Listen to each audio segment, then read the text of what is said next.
All right. Hi, everyone. I am super excited to see some of you today online virtually. I'm really excited to have this conversation with Elizabeth. She is a dynamic leader. And last time, it was actually in reverse. Last time, Elizabeth had me at one of her events, and I was in the hot seat in the chair. Elizabeth, hi, how are you? Where are you joining in from? Tell us Hi, everything. Alexandra. Thank you very much for inviting me and having me on the hot seat. I'm super excited as well and truly look forward to the conversation. Brilliant. Well, let's do a round of intros super fast, just in case some of you are joining us for the first time. So my name is Alexandra Hirtel. I'm in the French-speaking part of Switzerland, joining in today. It's nice and hot, so sorry if you hear my AC running over time. And I'm a serial entrepreneur. I've been an entrepreneur for almost 2 decades now. And the last 10 plus years I've spent in medtech and digital therapeutics, but I've worked across other sectors in deep tech. So I have both technical and business background. And since my move to Switzerland, I've been writing some checks as an early stage investor. So love business. I feel like I approach it from this entrepreneurial perspective, although I have now layered on financial and other experiences. Elizabeth? Yes, I'm Elizabeth. I'm initially German. I'm based in the German-speaking part of Switzerland at the Lake of Zurich. And as Alexandra says, it's pretty hot today and warm. I look back on 27 years corporate career in different sales leadership roles, business development, and market growth leadership roles. And my last position, I was head of sales for Europe for the largest banks and insurances. And then around 50, I realized I go through a shift of purpose. My career dynamics have changed. My personality has changed. And I decided to finally fulfill my own dream and found my own company. So I'm also the CEO of my own company and the founder. And I founded a company called Next Chapters, which is specialized on career transformation for people 50 plus, who basically are exactly at that shift of purpose. What's next? Was that all? Where am I standing today? And what could be alternative career models I could pursue? Interesting. So Elizabeth, you coach senior leaders over 50 in their career transformation. What do you think the biggest lie people believe about how careers actually progress or should progress? So, what I think the biggest lie that people think, and what I also see when I work with my clients, is that they believe performance is the real deal maker.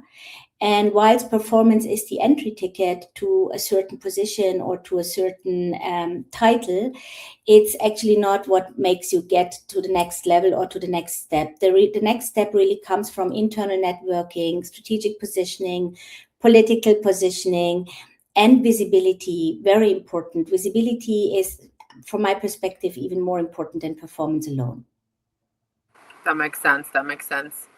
Um, I mean, I'm a serial entrepreneur, so it's a lot of responsibility to be in charge, but it's also a lot of fun. So if you don't like it, you're just like, okay, I'm gonna go solve another problem in another. Maybe for me, it's been another sub vertical in the healthcare space and pharma at large. But if you have a corporate background, that's a little bit tricky, right? So what do you think? What do high performers get wrong if their career hits a wall? And maybe they do come from this corporate background. I think what high performers get wrong when they hit a wall is that they believe loyalty pays back. They believe constant performance pays back. But most of the time, when you hit a wall, normally three things happen, right? So the question is, why do you hit the wall? Do you hit the wall because your manager perceives you as a threat?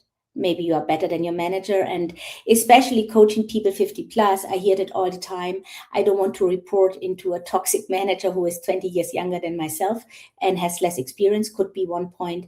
The other point could be that depending on where you are, there is actually no other position where you can be promoted to. So the question is, do you want to stay where you are, or do you want to kind of develop yourself to another level outside the organization? And then the third one, which is the most uncommon uncomfortable one, sorry for this, is are you overestimating your readiness? Are you really already at the path for the next level? So one of these three things, from my experience, mostly what happens when managers hit a wall. That is interesting. That makes sense. I could see how you could be performing. You could be maybe too senior for your position, but the manager is just blocking your progress, and maybe they're blocking for you to take over their own job. So I don't know, but what do you do in this situation? Is there something to do, or you basically need to go look for another option somewhere else? I mean, we are all different personalities, so it's very difficult to say what you have to do. But what I would recommend to do is I would actually really recommend to observe whether there's a certain pattern. So let's say in a continuous row, you get strong feedback. Everybody loves working with you. You have high performance results. And you also think that you build strong networks, let's say when you're in sales with your customers, etc. And then still there is no movement. Then you need to start asking yourself, why is this? And as I mentioned before, could be one of the three reasons. So what I would actually really recommend before you just step out the organization is ask for really specific feedback. Let's say you already announced several times that you are looking for a promotion or a next role where you ideally can grow your expertise or step into the next level, and nothing happens. Then ask them, why is nothing happening? Am I not perceived as good? What in your eyes is needed that I can do my next step? And then note it down, because what I see is that a lot of people stay in that corporate environment. They have a lot of chats with their managers, but they never write it down, so they don't have a basis where they basically could go back to and say, hey, 6 months ago we discussed, if I hit this and this and this milestones, then I will proceed for my next promotion step, and then nothing happens. So you can see, if you have it in written, how often does that happen? And then you have to ask yourself, are you still willing to stay there because your salary is so high, because there are not many options outside in the market? Then you stay and you maintain the status. Or if you truly believe that you are as good as you think you are because you're aiming for a higher promotion, then you have to think about external optionalities. That's what I would recommend. But having the dialogue first is very important. Do you know what I see men do really well? And this is just in general. Men build alliances, and they do it across all sectors, and they do it internally within the organization. And this session is not specifically targeted towards women. Everyone is welcome to learn, but I just see it because basically my entire career I've worked for the most part with men, and there are some really great best practices. And one of the things, and I don't know if you see it because again I'm coming from a private sector more so, I had learned this from men. It's really important to make friends. And it's really important to make friends, not necessarily, yes, strategic friendships is super important. Like as a business owner, you're thinking like, okay, I'm going to fundraise. So maybe some friends in, the financial community, they make sense. But I think sometimes managers strategic because sometimes they make friendships with, like, they feel like maybe, okay, I'm a business person, I have an MBA from Harvard, but like I'm lacking some technical expertise, and now everything is about AI and this and this. So I'm going to make some friends with technical background. So I don't know, do you think this could be this sort of maybe a difference in how sexes perceive success and working relationships in the work environment? I would say, should women be doing this more, or is this a waste of time? I think they do and they don't. So I'm not a big feminist, to be honest, and I'm also not a big fan of women quota or stuff like this. In the end, I always think the best person should win. So I realized, since I stepped out of the corporate world, that I would 100% agree with what you said in the private sector. Men are stronger network builder. But in the medium-sized and startup environment, venture capitalist environment, network is everything. But in the corporate world, it's actually not really about women or men. It's either about the culture that you're in. So let's say in American companies, it's a lot about self-marketing, self-promoting. You always have to say you're the best. You always have to praise your achievements, and you either like that or you don't like that. So there are medium good people, but they are super good in selling themselves. So they are seen as good, although they aren't. And this is actually what I see most of the time in the coachings that I'm having with my clients. There are people who are constantly overperforming, the real strong ones.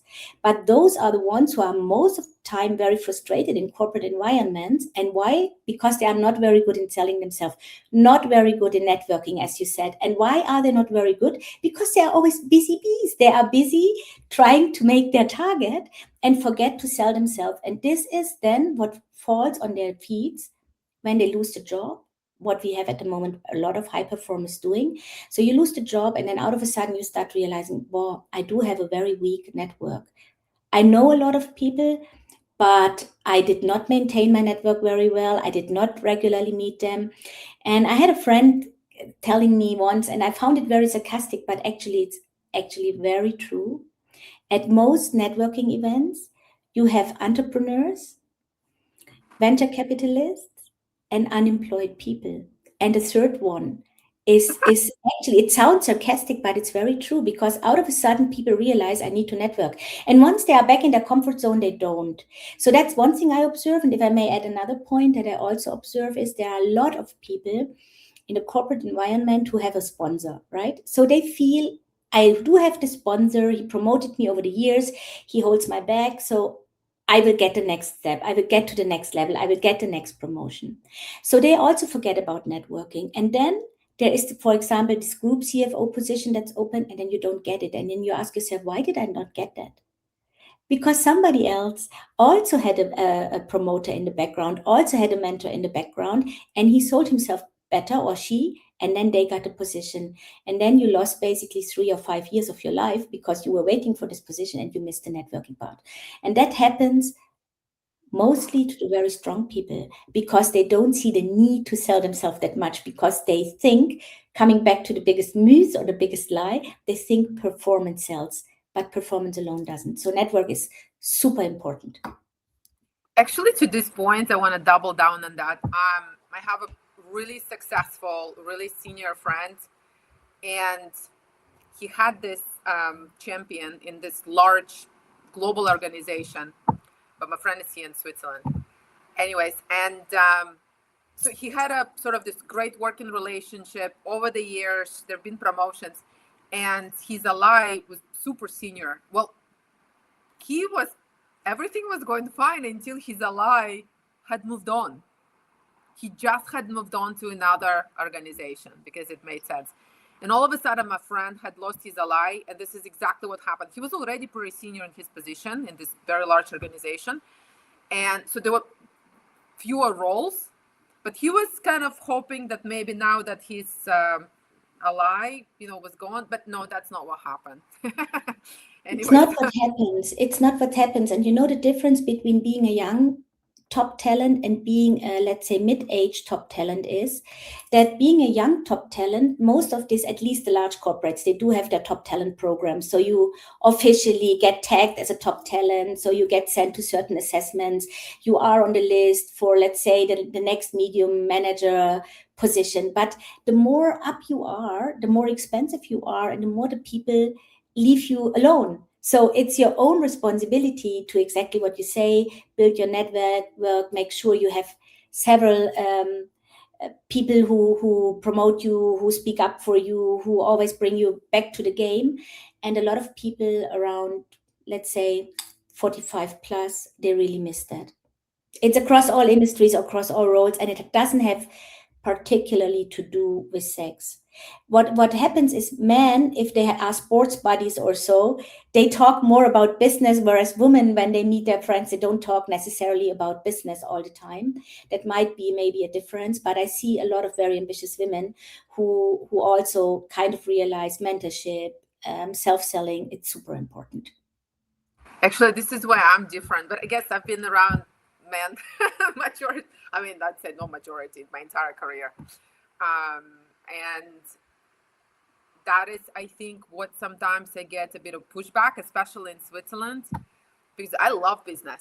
I usually joke like I'm sort of a guy's girl in a way. I mean, I am a woman, don't pretend to be a guy, but I am genuinely interested in business, not just my business. I'm interested in all business. Like if you like what you're doing, I want to know why you like it, what's going on in your industry or whatever it is you're doing. Like I'm genuinely interested. And then I'm an athlete, and so I love sports conversations. So for me, it's kind of interesting. My husband always jokes I'm super fun during the apero hours because I'm trying to talk about business, and people like, oh, but this is not a work event. It's not a work event. It's just what I'm passionate about. And then another thing is just to kind of prove a point. As a woman, I see sort of I love making money. I don't find money conversation is some dirty conversation whatsoever. So now in Switzerland, I have made my female network a little bit more expensive. And I do find sometimes that people like, wow, you really like, and I mean, people are trying to be respectful and understand, where I'm coming from, whatnot. But I don't know if I'm getting as much of a alignment. I don't know if this is a good choice of words, where if I'm talking to men have no problem to say like, hey, have you seen like we double down, like we button into Anthropic. I don't know. So it could be investment or money conversation could be perceived and tackled from different angles, but men don't shy away from that. They don't find it dirty. And sometimes with women I find that women are maybe less comfortable. But I think via these conversations, and I don't know if you agree, disagree, but when I'm having these conversations, I'm naturally, you can say I'm networking. I'm just talking. I'm a human being. So I'm super into it. And so, but then I end up kind of checking in. I have pretty decent memory. And then I'm thinking like, okay, this person is, this is what they do for work. This is sort of where they are in their career. This is their level of interest, professionally and so on and so forth. And then for me, it's not complicated to say like, to text someone to say like, hey, I'm actually, trying to close a deal with this company. Like, are you still there? Doing X, Y, and Z, like, can you? So it's a sort of a natural conversation. And I tell you this: if I was looking for a job, I would be doing the same thing. Yeah. And I find this weird. Unless you tell me Well, this is a weird type of mindset. what I think is it's a mix of personality, because either you are the type of relationship builder, the networker, the person who reaches out, who is outspoken, who loves to share, who loves to exchange. This is something that to a certain extent you can't learn. And me having 27 years in sales background, sales, you either have it or you don't have it. You can fine tune your sales skills, but you have to be the person who loves to go out, who loves to build relationships, who loves to sell, as you said, who loves to speak about money, who loves bonuses, because that's why you're in sales. Why do you do the hard job if you're not liking money in the end, that you are earning more than other professions, right? But I think it's also a little bit a female thing. That's what I learned when I mentored a lot of women in the corporate environment, and I've done that for many, many years. Always when the young talented women come to me and say, hey, I want to be in sales, but I'm scared of the visibility, because sales also comes with the downside. It's there's a brutal honesty. There's a quota, you achieve it or you don't achieve it. And there are not that many qualitative targets, because in the end you get measured on, do you achieve the quota, then you get a high bonus paid. And a lot of people are scared of being measured, being accountable for what they do. And women prefer rather to be at the end of the value chain, how I call it. And I always try to coach them and say, hey, you anyhow work 10, 14, 15 hours. So why don't you work at the front where you earn more money? But it's a personality thing. You have to like it. And the older you get, I think I agree with you, men like to show off. Women are more humble. It's good and bad at the same time, right? I think you always have to make your choice, or you have to be aware when it's okay to speak up, when it's okay to speak for yourself and be proud of what you achieved, because you worked hard to get to that certain positions. You went to university more than others. You always went the extra mile, because you don't get to a certain level without the constant extra mile. You don't, right? Then I think you always should speak with pride, identifying your accomplishments. I really, in fact, Okay. In fact, I have a friend. We play tennis together. I mean, she's 20 years younger than me. She calls me sometimes a senior because she's in her early 20s. She's 22 years old. I am a senior or adult. One time in the text message, she called me an adult. I was laughing so hard. My husband was like, "What is this?"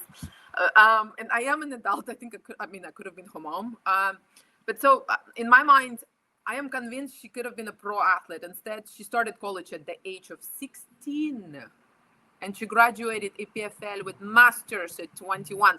And now then she was not done. She's about to graduate with an MBA and she's looking for an internships. And I was giving her advice. I said, listen, like when somebody looks at your educational background, like you've really checked off all of the marks, but are you communicating this accomplishments in a very concise way, not in the CV type of manner, but are you driving with like, this is my tennis accomplishment. This is what I've done. Like I trained really hard, multiple hours per day somehow because I had a ton of schoolwork to do because she graduated with all the 5.0 type marks from her high school and gymnasium and whatnot. And then I was like, you went to college at 16. Like, are you telling this to people? Are people realizing? And then not only that, you graduated not any college, EPFL with masters. And she was just like, And so I think my young friend, she's not alone. I see this around, I see this sort of as a trend, an ability to present yourself. And just in contrast, I mean, I'm a self-taught extrovert. Because I had realized for business reasons, I had to at some point first you build the tech because I used to develop, and then you got to go sell it. And then saying like, oh, I'm not a salesperson. Like it's your company, it's part of your job and your team is looking at you. Like you got to figure it out. It's part of a job description of a CEO. And so, so for me, it was sort of an acquired skill. And even today, I think just sharing my perspective, if you are self-taught extrovert, if you just introverted, I mean, you can also limit your dosage of exposure. Like I'm super, super on 110% when I'm in person, but I'm also then recharging. I cannot do back to back multiple days. Like I'm happy to work at home and I love it, being less. So, I mean, you can find like sort of what works for you. But I want to kind of go back to just kind of keep it real, right? So give an example is my younger friend looking for her first internship. By the way, anybody in the cosmetics, if you have an internship, you DM me, have an amazing friend to recommend you. And if we're going back to leaders over 50 with amazing corporate careers, so what alternatives do they have? I don't know, do you refocus? Do you I don't know, do you quit? Do you persevere? You mean alternatives in terms of if you don't get to the next level, what are your alternatives, or alternatives in what sense? Yes. If you feel stuck, sorry. If you Yeah, feel stuck, but like maybe yeah. a manager, maybe you don't So have I enough. think what I see, you have several options, right? As I said, depending on, and there is never one answer only, depending on your family situation. How many kids do you have that go to uni or school, and does your wife work, yes or no? Are you the sole income person, etc. So, but in principle, you always should be aware of your options. And I was just holding a speech or a keynote where I was talking about, is your career model structural resilient, and what does that mean? So ideally, I recommend everybody think about your external optionalities before you need to think about them. That's a big difference, right? So be aware what are your options inside the organization. If you can't bypass your manager, maybe there is in another line of business, there is the right position waiting for you. Maybe there is somebody promoting you. Maybe there is a strong manager who isn't scared of you being very capable. So that's one option. The other option is think about, what is your market value? What is the expertise that you come along with? What is your specific know-how that you want to be perceived for, or that you have been perceived for the last decade because you work somewhere and you do a good job, right? So think about that, and then think about, how would you position yourself outside the organization? What roles would you be interested? What do you want to work at? How do you want to work? With whom do you want to work? And then start investigating that. And that comes back to the network topic, etc. And then it also really comes back to this thing, talk about your achievements, and don't feel you're overselling, or you're arrogant, or you're talking too much about yourself. when you look for career alternatives, it's all about yourself and you need to sell yourself. It's a must. And there are so many people out there who fake, I always call it the LinkedIn fake alibi profile. People are very good in faking their profiles, and in reality, they have not achieved much. And unfortunately, there's also the other way around. Top performers really lack to sell themselves. And if you're aware you are not very good at that because you've been 20 years in the same organization, you never had to sell yourself, then go and talk to a sparring partner like myself or somebody who mirrors you, who makes you aware. As Alexandra said, she made her mentee aware of her achievements and how she should talk about it. Show that she is resilient, show that she always constantly, as I said before, goes the extra mile.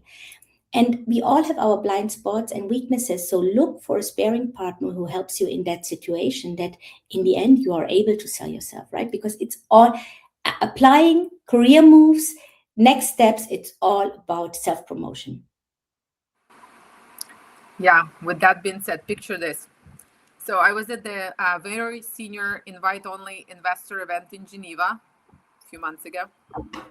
Full of majority were women, which was refreshing because in the investment community there are not that many of us. But I mean, organizers did an amazing job. So, anyways, this one female CEO was asking the question. She started with, I was not in the panel, by the way, I was in the audience. So she's asking the question. She's like, well, I'm pitching to investors, we're making money, company's amazing, there's the scientific, so she goes on scientific, blah, blah. And so I'm having a hard time. We just need a little bit of money. I could see like guys are pitching and they seem to be fundraising these crazy amounts with crazy valuation. Like, we're making money. Like, the tech is amazing. We have like however many patents. She was like, so maybe you can give me advice. Like, maybe something is wrong with my voice, or I was not in. Anyway, so I'm going to pause right here, right? So I was not in the chair. I was not on the panel, but I couldn't help myself. And I was like, you are a woman. Nothing is wrong with your voice. You're over prepared. So everybody, and I just said it out loud. I couldn't hold it, and everybody started to laugh. And then they were like, "Actually, we pass on the microphone to you. You talk." But my point is, imposter syndrome. Imposter syndrome. So like this particular female innovator, leader, very successful business executive, is a prime example, and I could relate. The reason I had this sort of a visceral reaction, it was immediate, I just said it out loud, is because I have been there, right? I remember my first board, public board, I walk in and I see there were women as a support staff, but I walked in as a woman, the only woman, and I was also the youngest. And so I for sure had some thoughts, right? Which were not very gentle to myself, right? And I don't know, for me, it's sort of a loaded topic. Do you feel it is imposter syndrome is indeed, is it prevalent? Do you feel like a lot of senior professionals, not just women, but senior professionals struggle with it? Does it ever go away? Do you feel like maybe if you see a person saying like, well, I was feeling this way and then I got another degree certification, now no longer, like, can something fix it? What I'm trying to say? Well, what I perceive in my coachings and what I see very often is that usually high performers are very strict with themselves. They are very hard on themselves because they have very high standards. So they identify themselves through achievements, through a certain level, through a certain reputation they have built on the market, through the title they gained over the years, which they worked very hard for. So I think it actually never goes away. I think what happens with age is that you learn to handle this, because I'm a little bit specialized on portfolio career in my coachings, and that means to a certain extent step to in an interim management, fractional management role, and build your self-employment, right? So a lot of people are scared, although they know they are very good. And now coming back to this imposter syndrome, they fear to take the next step out of a corporate organization where they don't have the big logo as carrying them, where they basically have to sell themselves, their own expertise, their own competence. So they never feel ready. But I think with age, when it comes to imposter syndrome, especially the very top managers, they always stepped into the next big role without being ready for it, right? So I think you learn to kind of be comfortable with not being ready for what is asked from you, but still do it. So this is how you cope with this imposter syndrome, but it never goes away. And then maybe last sentence to add to this is, I currently do have somebody in my coaching, global VP, super amazing track record. Always when I ask her, what have been your achievements? It's not easy for her to mention that because she always feels it's kind of a given. It was her role. She had to do that. But I always try to tell her, look, you've been a global VP. They put you in the role because you were capable of doing it, not because everybody else can do that. And this is why people 50 plus who change a role, they have difficulties to find a comparable role fast because there are not many around. There are not many people who can do this. It's not normal. It's a certain level, it's a certain standard that you regularly, continuously fulfilled and overperformed. That's why you're in that position. And this is what a lot of people need to make themselves aware of, to be self-reflected, say, yes, I've been in that position and I've been in that position for 5, 10, 15 years. Now I got kicked out. No matter what, it doesn't say anything about whether I'm good or not. It just says there has been a structural reorganization in the company. But my identity, my self-worth, my what did I do wrong, my imposter syndrome has nothing to do with it, right? It sounds like, in a way, if you are a senior in your career or maybe mid management, but you're late 40s, 50s, right? So still a lot of years to contribute, and you're feeling this way maybe more often than you should, right? Maybe you can use that, what I'm hearing. Maybe you can use it as a signal. And maybe, you do try to find a workaround internally, but maybe you realize, like, actually, I choose an alternative way. I get out of my comfort zone. I've been in the corporate world for, I don't know, like 25, 30 years. I'm going to give a go and do something independent. That's what I'm hearing, sort of, right?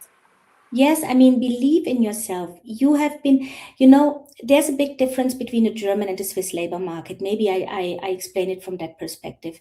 So in Germany, you have a lot of people who are more than 15, 20, 25 years with the same employer, right? Because they have been protected through labor units. They liked it. They had a lot of development opportunities.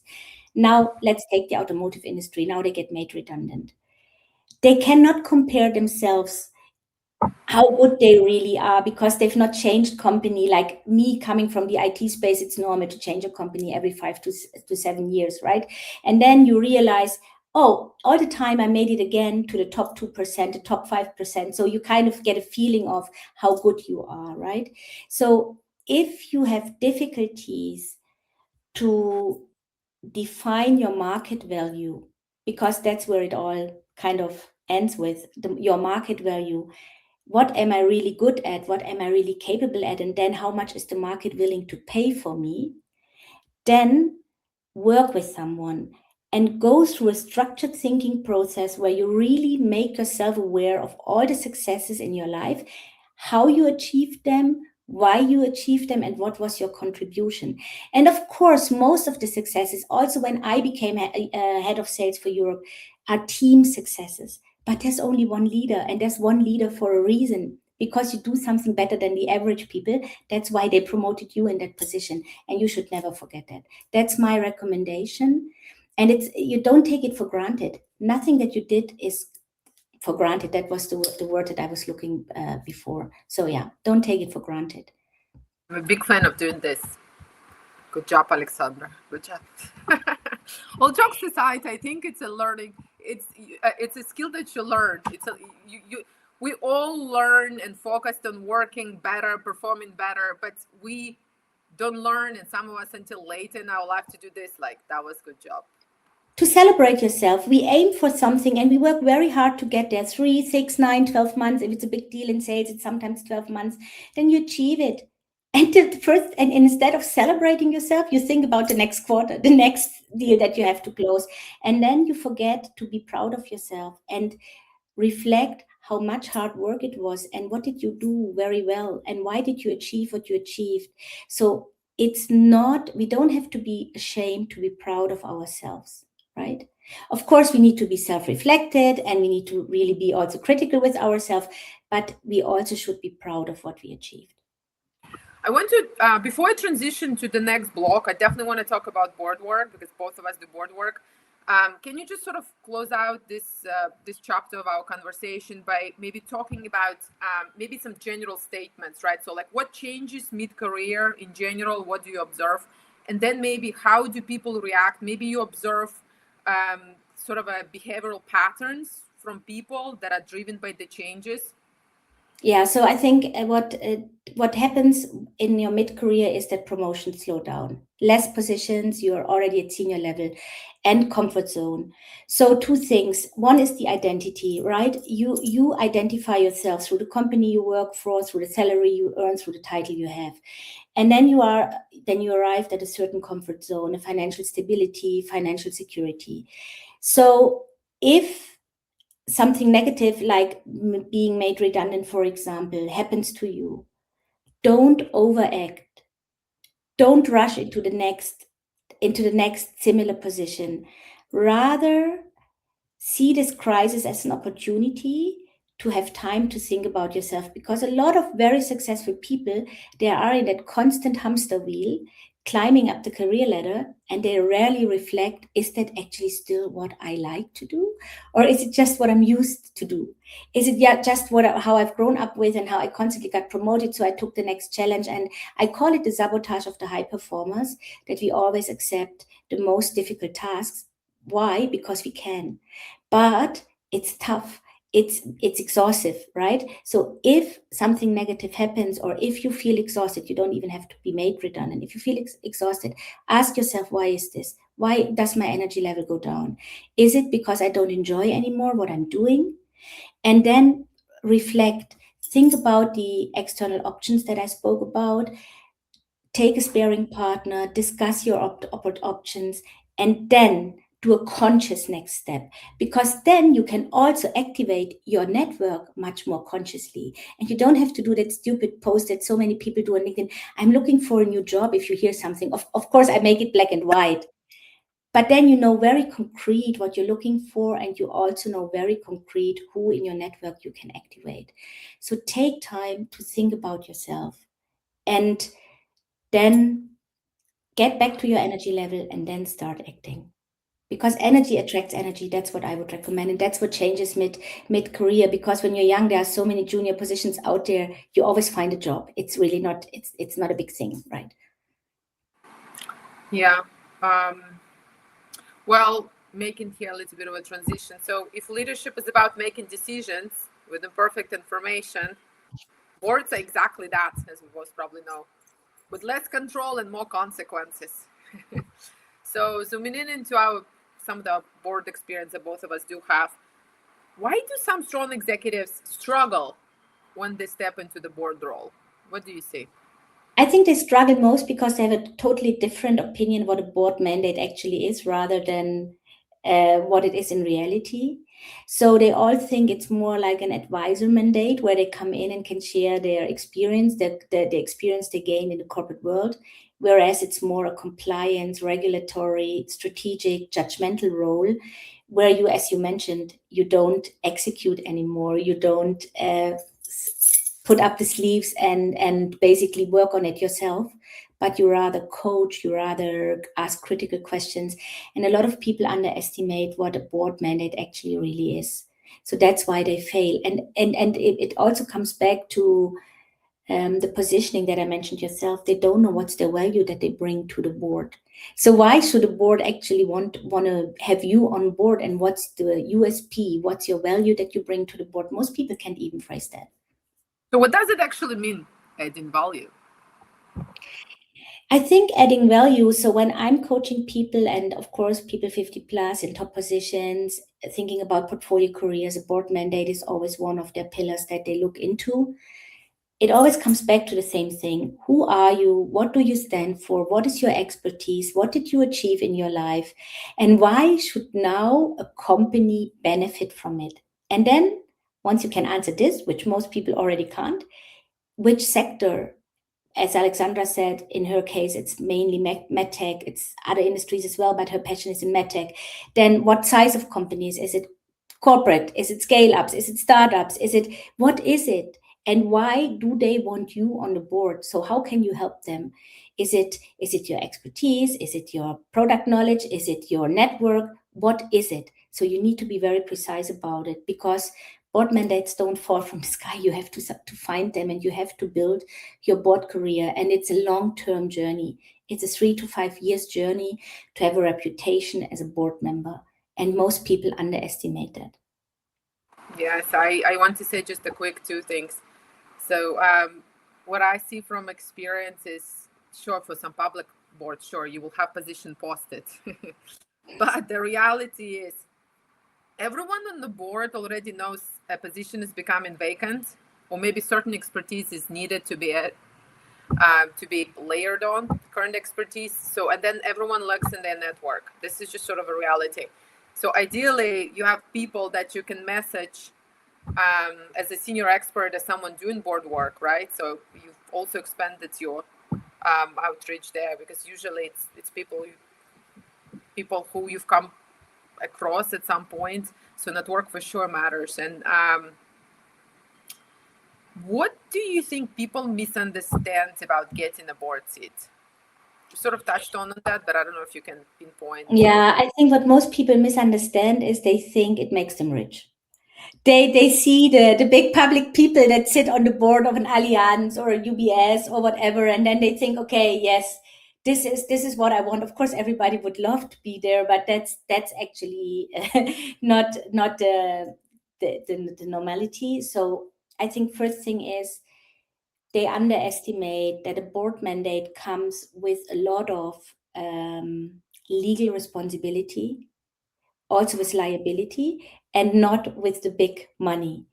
What it helps you for, I think, what is positive about a board mandate is it gives you a certain reputation, and it also gives you a certain credibility, because sitting on a board means, hey, she has some expertise at a certain level. That's why she sits on the board. But when if you're on a board of a small, medium-sized company, you need at least 5 to 6 mandates to be able to live from it. But it's a very good additional income stream of a portfolio career if you're patient enough to be aware that it's a 3 to 5 years journey, A, and B, strong in your positioning, because you need to be found what you stand for, right? That's what Alexandra said. In the end, most board mandates are not published. It's again through network. So network again is very important. By the way, as someone that now found herself sharing the board experience, people do reach out. In fact, on my website, you will see there is a masterclass 101 or group if you come with friends. I don't market it. But I just want to say there is one misconception on my end. The way you market your board credibility is very different. You would market your skill set and your CV. Yes. So it really is a key knowledge for me that a lot of people are missing. And I just wanted to add. And speaking of this, while we're in the conversation of boards, by the way, if you identify as female and if you have a chair experience or board ready, I'm actually, as part of G100, helping to organize its invite-only event in Basel during Basel Art Week. So if there's interest, you can just DM me on LinkedIn and we'll chat what that looks like, and if maybe you can join us. But going back to the board's conversation, super interesting. Why do you think is board career just one pillar or a sustainable career model, and why does it only work for a few? Because, as I said, it takes a while to build a board career. It definitely takes a while, right? And you need a stable income and a portfolio career. If you only want to live from board mandates, you need to have many, so that it's, especially when you come from a very senior, high paid level, right? Then you basically want to keep up your living standards. And as I said, it's only a few are successful because only a few are very well positioned. And as Alexandra said, it's a difference between a board profile and your executive profile. And especially in my coachings, where I work with the people who rebuild their CV, which they haven't done for years, And then they say, oh, I also see myself in boards. Why? Because we have a clear positioning for them. And then I ask them to build their board profile. They really struggle. It's a different narrative. It's a different message that needs to be on a board profile.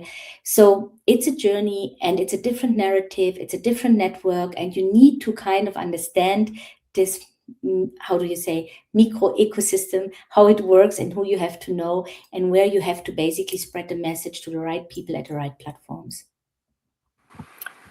Thank you for this, Elizabeth. Well, we both have a lot of lived experiences, so I thought a rapid fire chat would be a cool thing to do on this LinkedIn Live today, where we don't explain our 2 cents, but we just go super fast. And in the meantime, for those of you who are joining today live, you guys are welcome to post some questions because we will leave a few minutes to answer if we have any. So, Elizabeth, let's start with you. Rapid fire, 5 minutes. Hardest career lesson you learned late? No matter how high ranking you are, no matter how senior the role, you never have full transparency and control of what's really going on out there if it's not your own company. Mine is hire slow, fire fast. Just leave it there. Interesting. Yeah, just leave it right there. So this is for another one. Next question. Stay and fight or leave quickly? Fight for growth. If there's no growth, I think I explained it enough. Leave a system that no longer rewards it. Leave. So I'm a founder, so that's my perspective. I would say stay and fight. It's your own company in my case, but set boundaries and set limits, set boundaries, and make them very specific. So it's not a forever fight. Next one, visibility or performance? As we discussed, visibility first, but ideally in combination. Because if you're visible and you don't perform, it's negative. If you perform and you're not visible, nobody knows it. So ideally both, but visibility first. For me too, both. Most overrated career advice? Just work hard and good things will happen. And for me, pursue your passion. So I think you've got to be practical. Passion also has to pay the bills. This is where I'm coming from. So pursue your passion, but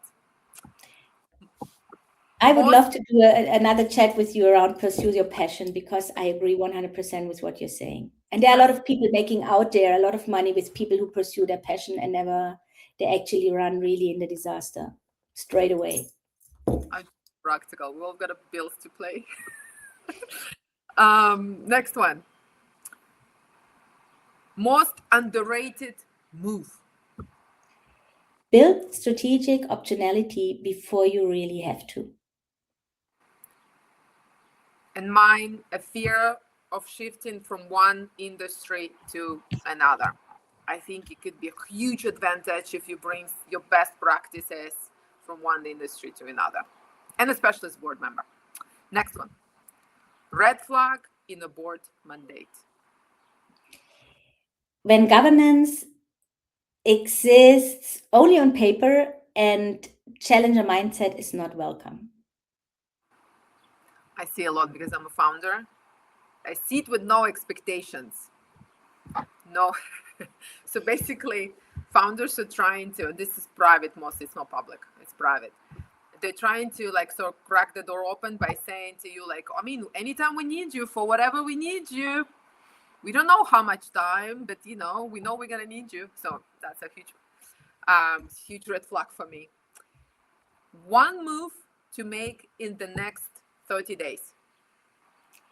Because we had this long conversation going on for an hour, I would say be brutally honest with yourself, whether you are happy where you are, whether this is all, or whether do you want to explore what's next, and then go and act in a way to find clarity for yourself. For me, it's two things, but it's one move. So for me, mentor. I honestly don't care, especially if you are, over 40, over 50, especially mentor. You've got a wealth of knowledge, wealth of experience. Mentor one person. And if you stop liking them for whatever reason, check another person, but mentor. And with the same token, be mentored. So find someone, I don't care. Sometimes you be, over 50, but life is changing. Like, Elizabeth and I are coming from tech world. So maybe someone much younger than you can mentor you on some technical things, some AI things. So I don't know, maybe on leadership, maybe they've progressed in their, like, maybe they're in their early 30s and doing the job that you did when you were in your early 50s. So mentor and be mentored is my quick one. So this is brilliant. I would love to see if we have any questions. We have a few minutes. If we don't have any questions, Elizabeth, I will give you a few minutes to do any kind of close up you wish. You can tell us a little bit again about the services you're providing in your company, or do any other kind of final 2 cents, so to speak, and we will wrap this up. Okay, so do we have some questions? It doesn't seem that we do. I'm looking in the chat. Guys, you still have a few minutes.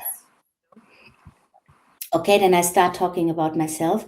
So if you want to follow me, you can follow me on Next Chapters by Elizabeth Henning on Instagram. You can also follow me on LinkedIn. I see most of the people know me because I'm invited as a panelist here.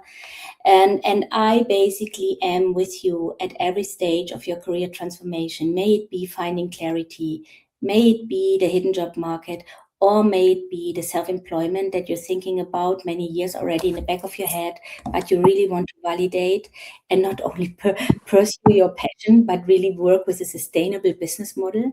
Here, I can only echo what Alexandra said. Then I'm here. That's my passion, business model architect. That's how I call myself. I don't give you any bullshit with me. It's straight talk, a lot of experience that I share, and also a lot of network that I open if I see it makes sense. And really ask yourself, how do you want to spend the next 10, 15 years in your career? I love that. I love that. We don't have any more questions, so I'm gonna do a quick close up. I really love having you here. I love that sometimes we can just respectfully disagree or deviate. I just love that. I think a diversity of thought makes more money. Here's me talking about making money. All jokes aside, I mean, it's just the practical way, right, to make sure you are doing, you're better at whatever it is you're doing, trying to solve a problem. So diversity of thought matters, respectful diversity of thought. So thanks for being here. On my end, Thanks for having me. I mentioned one of the things. In fact, Elizabeth is coming, so we're organizing this invite-only G100 event in Basel in a couple of weeks. If you know a female chair or female executive ready for board work, DM me. Let's chat if we can get you in the room.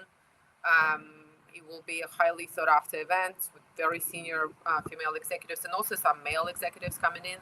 And that's a great way to build out your network for when you do decide to do board work, or if you're doing, you're getting a pool of qualified candidates with expertise that you might need. And you can find me on my website, thescalefoundry.com. If you just want to chat about anything business related, just book a call. Happy to have those structured conversations about things. But anyways, last check. Tranisha, you're welcome for the candid conversation. I think that's Elizabeth and I. This is where we aligned. When we first met, I was like, all right, she's a straight shooter like myself. You're welcome. I'm glad that you've enjoyed it. And yes, thank you, Marianne, for joining. We really appreciate it having you here. Until the next time. Bye, everyone. Thank you very much. Bye-bye.